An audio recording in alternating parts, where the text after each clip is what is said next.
Hello my dear friends, मैं सिद्धांत विक्रम सिंह। स्वागत है आपका अपने चैनल सक्सेस विद विक्रम में। लूसेंट महानिचोड़ के भाग 3 लेक्चर नंबर 3 में 1000 प्लस की जो सीरीज चल रही है क्वेश्चंस की, उस लेक्चर में आज हम देखेंगे कुछ महत्वपूर्ण प्रश्न जो कि बहुत ज़्यादा इंपॉर्टेंट होने वाले हैं आपके किसी भी एग्जामिनेशन के लिए। और साथ ही साथ वीडियो के एंड में हम कुछ अलग से कुछ पॉइंट्स लेके आए हैं जो कि आपके एग्जामिनेशन के लिए बहुत इंपॉर्टेंट है, और वो तथ्य जो है एग्जामिनेशन के पॉइंट ऑफ व्यू से है, वो ऑल एग्जामिनेशन के लिए। चाहे वो स्टेट लेवल का एग्जाम हो, वनडे एग्जाम हो, और चाहे एसएससी का एग्जाम हो, रेलवे, डिफेंस, यूपीएसआई, एसआई, अन्य स्टेट्स के एसआई, पटवारी, किसी भी एग्जाम के लिए बहुत इंपॉर्टेंट है। तो चलिए हम शुरू करते हैं आज के लेक्चर को। तो कल हम लोगों ने देखा था कि मोहम्मद बिन तुगलक का वास्तविक नाम क्या था। यहाँ तक हम लोग जो है कल कंप्लीट कर लिए थे। तो इसका सही उत्तर था जूना खां। ठीक है। तो आज हम जो है बात करते हैं अगले क्वेश्चन से। किस मुगल शासक ने दिल्ली के लाल किले में अपने व्यक्तिगत उपयोग के लिए मोती मस्जिद का निर्माण किया था? तो इसका सही उत्तर होगा औरंगजेब ने। किस भारतीय क्रांतिकारी को भारतीय क्रांति की जननी कहा जाता है? ठीक है। तो भारतीय क्रांति की जननी किसे कहा जाता है? तो मैडम भीकाजी कामा रुस्तम कामा को जो है भारतीय क्रांति की जननी कहा जाता है। अंग्रेजों और सिराजुद्दौला के बीच प्लासी का युद्ध कब लड़ा गया था? ये क्वेश्चंस बार-बार देखने को मिलता है। तो इसका सही उत्तर है 1757 में। लंदन में प्रथम गोलमेज सम्मेलन का आयोजन कब हुआ था? चलिए बताइए मेरे प्यारे मित्रों। नवंबर 1930 से जनवरी 1931 के बीच जो है आपका प्रथम गोलमेज सम्मेलन हुआ था। ये ध्यान रखिएगा, डेट डायरेक्ट पूछ लेता है और जहाँ पे हम लोग फँस जाते हैं। चलिए नेक्स्ट क्वेश्चन पे चलते हैं। मुगल दरबारी इतिहास को लिखने के लिए मुख्यतः कौन-सी भाषा का उपयोग होता था? तो आपका जो है सही आंसर होगा फ़ारसी का। जूनागढ़ शिलालेख के अनुसार चंद्रगुप्त मौर्य किस राज्यपाल ने सुदर्शन झील का निर्माण करवाया था? तो जूनागढ़ शिलालेख के अनुसार बताना है। तो इसका सही उत्तर है पुष्यगुप्त वैश्य ने। ठीक है। नेक्स्ट क्वेश्चन है, महात्मा गांधी ने वांछित उद्देश्य की प्राप्ति के लिए भूख हड़ताल की अपनी पद्धति का सर्वप्रथम प्रयोग भारत के किस वर्ष किया था? तो ये वर्ष पूछा है। ठीक है, भूख हड़ताल के प्रयोग की पद्धति के बारे में। तो इसका सही उत्तर होगा 1918 में। ये ध्यान रखिएगा, 1918 में। ठीक है। भारत के 4 कोनों श्रृंगेरी, पुरी, द्वारिका और बद्रीनाथ में किसने 4 महान मठों की स्थापना की थी? जिसे हम लोग जो है 4 जो है पीठ कहते हैं। जैसे श्रृंगेरी हो गया, पुरी हो गया, द्वारका हो गया और बद्रीनाथ हो गया। इसे हम लोग चारों धाम के नाम से भी जाना जाता है। तो इसका सही उत्तर होगा शंकराचार्य ने इसका जो है स्थापना किया था या कराया था। चलिए नेक्स्ट क्वेश्चन पे चलते हैं हम लोग। ब्रिटिश भारत के किस गवर्नर जनरल के कार्यकाल में कृषि विभाग की स्थापना हुई? तो इसका सही उत्तर है लॉर्ड कर्जन। बुंदेलखंड के किस राजवंश ने ओरछा को अपनी राजधानी बनाया था? तो ये बुंदेला इसका सही उत्तर होगा। किस ब्रिटिश गवर्नर जनरल के कार्यकाल में सती प्रथा उन्मूलन एक्ट पारित हुआ था? ये क्वेश्चन हमेशा पूछता है, ध्यान रखिएगा। तो इसका उत्तर होगा लॉर्ड विलियम बेंटिक। ठीक है, इसको मार्क भी कर लीजिएगा। चलिए चलते हैं नेक्स्ट क्वेश्चन पे। मराठा विस्तार पर नियंत्रण के उद्देश्य से औरंगजेब ने अपने जीवन के लगभग 25 वर्ष कहाँ बिताए थे? तो ये बताना है कि औरंगजेब ने अपने 25 वर्ष कहाँ बिताए थे मराठा विस्तार पर नियंत्रण पाने के लिए। तो चलिए बताइए, इसका सही उत्तर होगा दक्कन में। किस गुप्त शासक के शासनकाल के दौरान विदेशी यात्री फाहान भारत आया था? तो इसका सही उत्तर होगा चंद्रगुप्त द्वितीय। देखिए, मैच द फॉलोइंग के फॉर्म में अक्सर ये क्वेश्चन आपको देखने को मिलता है, तो ध्यान रखिएगा चंद्रगुप्त द्वितीय के टाइम में यात्री फाहान भारत आया था। सिखों के गुरु नानक देव ने अपना उत्तराधिकारी किसे नियुक्त किया था? ये भी इंपॉर्टेंट है। तो गुरु अंगद।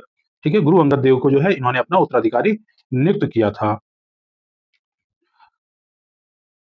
पूना समझौता कब तथा किनके बीच हुआ था? चलिए ये बताना है आप लोगों को कि पूना समझौता कब तथा किनके बीच हुआ था। तो ये जो है आपका 24 सितंबर 1932 को पुणे की यरवदा सेंट्रल जेल महात्मा गांधी और डॉक्टर भीमराव अंबेडकर के बीच, ठीक है? ये ध्यान देना है कि बीच पूना पैक्ट जो है हुआ था। ये ध्यान दीजिएगा। कौन-सा गुप्त सम्राट विक्रमादित्य के नाम से प्रसिद्ध था? तो इसका सही उत्तर होगा चंद्रगुप्त द्वितीय, ठीक है? ये ध्यान रखिएगा। चंद्रगुप्त द्वितीय जो है 2 चीज़ के लिए, एक जो है चंद्रगुप्त द्वितीय के टाइम में फाहान जो है भारत आया था विदेशी यात्री, और विक्रमादित्य के नाम से भी चंद्रगुप्त द्वितीय ही प्रसिद्ध है। तो ये दोनों क्वेश्चंस इनसे रिलेटेड पूछता है, इसके अलावा और कोई क्वेश्चन रिलेटेड नहीं आता है। सोमपुर महावीर का निर्माण किसने करवाया था? तो इसका उत्तर है धर्मपाल ने कराया था। ये भी बहुत इंपॉर्टेंट है। किस गोलमेज सम्मेलन में भारतीय राष्ट्रीय कांग्रेस ने हिस्सा नहीं लिया था? इसका उत्तर है द्वितीय गोलमेज सम्मेलन, और ये पीसीएस, आरओ और वनडे एग्जाम में बहुत इंपॉर्टेंट है ये क्वेश्चंस। महाराष्ट्र में स्थित अजंता की गुफाओं का निर्माण किसके शासनकाल में हुआ था? तो इसका उत्तर होगा गुप्त शासकों के शासनकाल के दौरान महाराष्ट्र में स्थित अजंता की गुफाओं का निर्माण हुआ था। कौन-कौन हमारे मित्र जो अजंता एलोरा की गुफा देखने गए हैं? तो वो हमें कमेंट करके अवश्य बताइएगा। विजयनगर साम्राज्य के प्रसिद्ध हजारा राम मंदिर का निर्माण किसके शासनकाल में हुआ था? ये देखिए अभी ये एसएससी में पूछा हुआ क्वेश्चन है। तो इसका उत्तर होगा राजा कृष्णदेव राय ने। कौन विजयनगर साम्राज्य का सबसे महान शासक है? तो ये भी कृष्णदेव राय हैं। ये दोनों क्वेश्चंस कृष्णदेव राय से जुड़ा है। गुप्त काल की आधिकारिक भाषा कौन-सी है? तो ये संस्कृत है। महात्मा बुद्ध ने अपने सर्वाधिक उपदेश किस स्थान पर दिए थे? तो ये श्रावस्ती में दिए थे। ये देखिए थोड़ा स्पेलिंग मिस्टेक है, ये श्रावस्ती में दिए थे। ठीक है? ये ध्यान रखिएगा। अभी तक जो जो मेरे मित्रों ने चैनल को सब्सक्राइब नहीं किया है, वो चैनल को सब्सक्राइब कर लें और अपने दोस्तों के साथ भी शेयर करें और लाइक और कमेंट अवश्य करें, जिससे हमको मोटिवेशन मिलता है, आप लोगों के लिए क्वेश्चन तैयार करने के लिए। क्योंकि ये जो क्वेश्चन्स हैं, ये आप लोगों के लिए बहुत इंपॉर्टेंट हैं। आप लोग इधर-उधर किताबों में भटकते हैं, दुनिया भर के मटेरियल्स में, वीडियोज़ पे आप जाते हैं, जहाँ देखिए वहाँ ढेर सारे मटेरियल्स पड़े हुए हैं, लेकिन हमको इंपॉर्टेंट चीज़ ही पढ़नी है, हमको फालतू की चीज़ें नहीं पढ़नी है। हम भी चाहें तो दुनिया भर की वीडियोज़ डेली बना के अपलोड कर सकते हैं। नहीं, हमें ऐसा नहीं करना है, हम उतना ही तैयार कराएँगे जितना एग्जामिनेशन पॉइंट ऑफ व्यू से इम्पोर्टेंट है और जो बात हम हमेशा कहते हैं कि आपको इस लायक बना देना है कि आप कट ऑफ क्लियर कर लीजिए, ठीक है? चलिए नेक्स्ट क्वेश्चन है, महात्मा बुद्ध ने अपने सर्वाधिक उपदेश किस स्थान पर दिए थे? तो इसका उत्तर है श्रावस्ती। महालवाड़ी व्यवस्था का संबंध किससे है? तो ये भू-राजस्व से है महालवाड़ी का संबंध। 1865 में जब कोलकाता, मद्रास और मुंबई में उच्च न्यायालय स्थापित किए गए, तो उस समय भारत का वायसराय कौन था? तो इसका उत्तर होगा लॉर्ड लॉरेंस। नवजात भारत सभा की स्थापना किस भारतीय क्रांतिकारी ने की थी? तो ये भगत सिंह इसका राइट आंसर है। वर्ष 1938 में भारतीय राष्ट्रीय कांग्रेस का अध्यक्ष किसे चुना गया था? तो सुभाष चंद्र बोस को चुना गया था। ये ध्यान रखिएगा कि सुभाष चंद्र बोस को 1938 के भारतीय राष्ट्रीय कांग्रेस का अध्यक्ष चुना गया था। आर्थिक राष्ट्रवादी का पथ प्रदर्शक किसे माना जाता है? आर्थिक राष्ट्रवाद का पथ प्रदर्शक किसे माना जाता है? तो आरसी दत्त को आर्थिक राष्ट्रवाद का पथ प्रदर्शक माना जाता है। भारत का राष्ट्रीय आदर्श वाक्य सत्यमेव जयते किस प्राचीन भारतीय शास्त्र से उद्धत एक मंत्र है? तो ये मुंडोक निषद से, ठीक है? ये मुंडोक निषद से जो है लिया गया था। ये जो है बहुत इंपॉर्टेंट है, ये ध्यान दीजिएगा, ये हमेशा पूछता है, ठीक है? प्राचीन काल में अवध को किस नाम से जाना जाता था? तो प्राचीन काल में अवध को हम लोग कौशल के नाम से जानते थे। त्रिपिटक ग्रंथ किस धर्म के शिक्षक से संबंधित शिक्षाओं का संग्रह है? ठीक है, तो इसका उत्तर होगा बौद्ध धर्म। त्रिपिटक ग्रंथ जो है किस धर्म के शिक्षक संबंधित शिक्षाओं का संग्रह है? तो इसका उत्तर होगा बौद्ध धर्म। मौर्य वंश का अंतिम शासक कौन था? तो जो बृहद्रथ था ये मौर्य वंश का अंतिम शासक था। कन्नौज के राजा हर्ष को किस चालुक्य राजा ने पराजित किया था? तो पुलकेशिन द्वितीय को कन्नौज का राजा हर्ष को पराजित किया था, ठीक है? ये ध्यान रखिएगा। चोल वंश का अंतिम शासक कौन था? तो चोल वंश का अंतिम शासक जो है आपका राजेंद्र चोल था। किस मुस्लिम शासक ने दिल्ली से अपनी राजधानी को दौलताबाद स्थानांतरित किया था? तो मोहम्मद बिन तुगलक ने अपनी राजधानी को दिल्ली से दौलताबाद ले गया था। ये ध्यान रखिएगा। महाराजा सवाई जयसिंह द्वारा निर्मित जंतर मंतर एक क्या है? तो ये एक खगोलीय वेधशाला है। खगोलीय वेधशाला क्या है? महाराजा सवाई जयसिंह द्वारा निर्मित जंतर मंतर एक खगोलीय वेधशाला है। दुनिया के 7 अजूबों में शामिल आगरा के ताजमहल का निर्माण किस मुगल बादशाह ने करवाया था? तो इसका उत्तर होगा शाहजहां ने, ठीक है? सन 1761 में पानीपत का तृतीय युद्ध किनके बीच हुआ था? तो ध्यान रखिएगा 1761 के पानीपत के युद्ध के बारे में पूछ रहा है, जो कि तृतीय पानीपत का युद्ध था। इसका सही उत्तर होगा अहमद शाह अब्दाली और मराठों के बीच। और आप हमें कमेंट करके बताइए कि पानीपत का प्रथम और द्वितीय युद्ध कहाँ लड़ा गया था और किनके-किनके बीच लड़ा गया था और किस सन में लड़ा गया था? देखिए आप लोग की तैयारी कहाँ पे है? कमेंट करके अवश्य बताइएगा, वीडियोज़ देख के आगे मत निकल जाइएगा।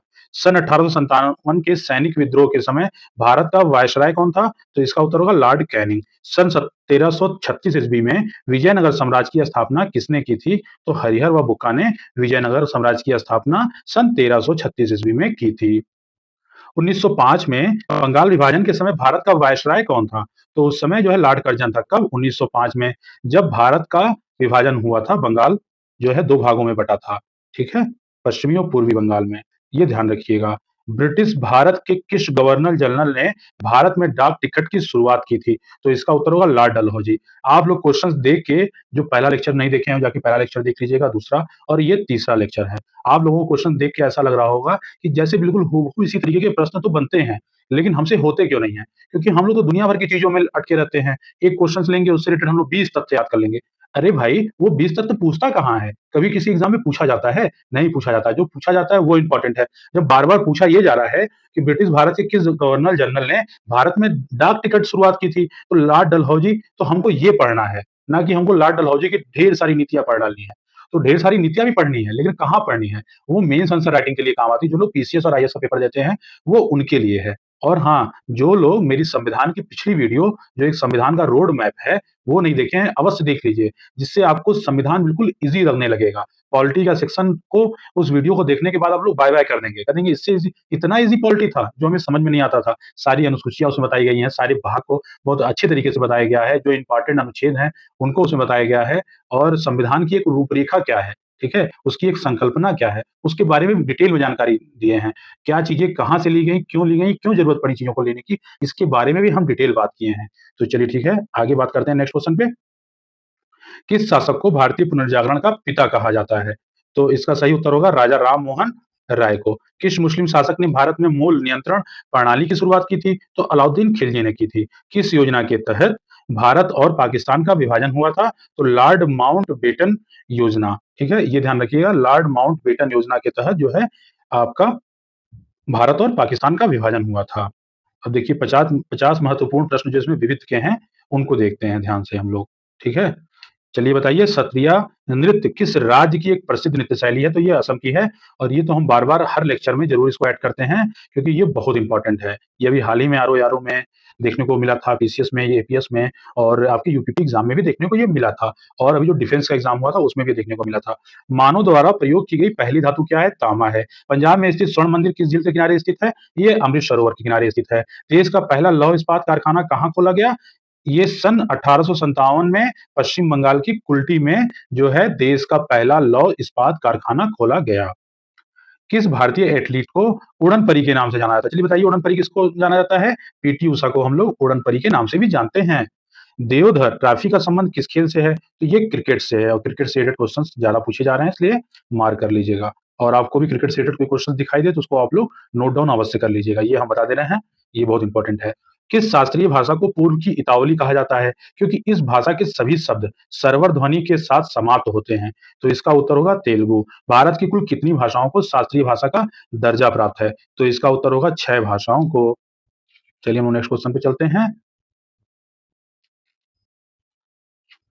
महाप्रयाग घाट किस प्रसिद्ध भारतीय का समाधि स्थल है? तो डॉक्टर राजेंद्र प्रसाद का महाप्रयाग घाट जो है ये समाधि स्थल है, ध्यान रखिएगा। अखिल भारतीय आयुर्विज्ञान संस्थान स्थित है नई दिल्ली में।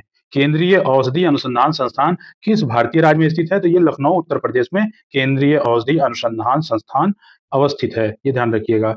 अमृतसर में किस स्वर्ण मंदिर का निर्माण अमृतसर के स्वर्ण मंदिर का निर्माण किसने करवाया था? ये पूछा गया है। तो गुरु अर्जुन देव ने अमृतसर के स्वर्ण मंदिर को बनवाया था। दुनिया के सबसे बड़े अंतर्राष्ट्रीय संगठन संयुक्त राष्ट्र संघ की स्थापना कब हुई थी? तो ये 24 अक्टूबर 1945 को हुई थी। संयुक्त राष्ट्र संघ के राष्ट्रीय ध्वज का डिजाइन किसने तैयार किया था? तो ये डोनाल्ड मैकालाघिन ने किया था। डोनाल्ड मैकलॉघनी ने किया था। संयुक्त राष्ट्र संघ सुरक्षा परिषद के सदस्य देशों की संख्या कितनी है?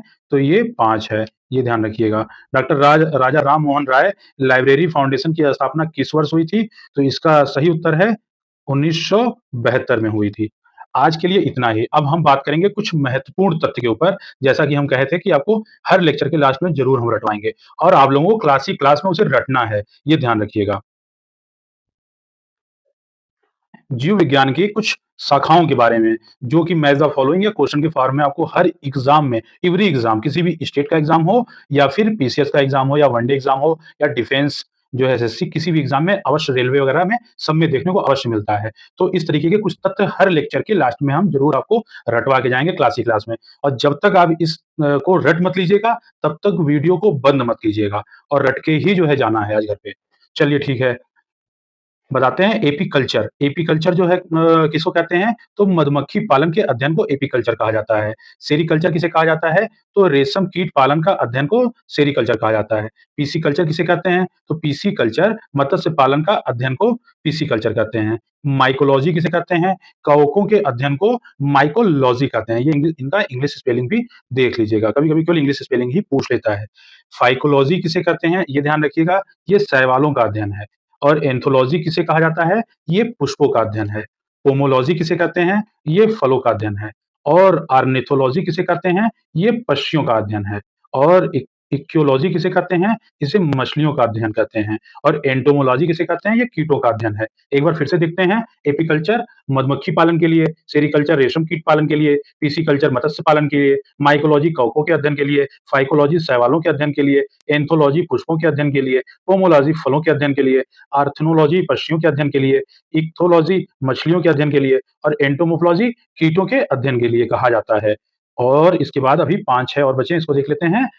डेंड्रोलॉजी वृक्षों एवं झाड़ियों के अध्ययन के लिए, ओफियोलॉजी सर्पों का अध्ययन के लिए, सोरोलॉजी छिपकलियों के अध्ययन के लिए और सिल्वीकल्चर काष्ठी पेड़ों के संवर्धन के लिए और हॉर्टिकल्चर जो कि बहुत फेमस है उद्यान विभाग के लिए और फ्लोरिकल्चर जो है आपका ये फूलों के खेती के लिए, ठीक है? ये ध्यान रखिएगा, ये फूलों के खेती के लिए, ठीक है? चलिए फिर से एक बार देख लेते हैं।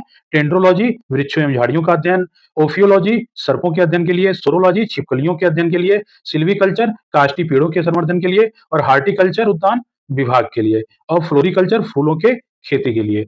चलिए, कैसा लगा हमारा आज का लेक्चर हमें कमेंट करके अवश्य बताइएगा और आप लोग के सुझाव आमंत्रित हैं। इसमें जो भी कुछ सुझाव आप लोग का होगा उस पे भी विचार करेंगे और आप लोगों को ये लेक्चर कैसा लगा हमें कमेंट करके अवश्य बताएँ। और जो लास्ट में आप लोगों को जो ये हम पढ़ाए हैं, इसको क्लास ही क्लास में रट के जाना है, ये ध्यान रखिएगा। और वीडियो को जो लोग अभी तक सब्सक्राइब नहीं किए हो, चैनल को सब्सक्राइब कर लें, बेल आइकन पे क्लिक कर लें, क्योंकि डेली की डेली जो है नई-नई वीडियोज़ और इम्पोर्टेंट वीडियोज़ आती रहती है। इस तरीके की वीडियोज़ पाने के लिए अपने दोस्तों के साथ भी चैनल को शेयर कीजिए और ज़्यादा से ज़्यादा लोग लाइक और कमेंट कीजिए, जिससे कि मुझे भी मोटिवेशन मिले वीडियोज़ बनाने के लिए। चलिए फिर मिलते हैं नेक्स्ट वीडियो के साथ। हर हर महादेव।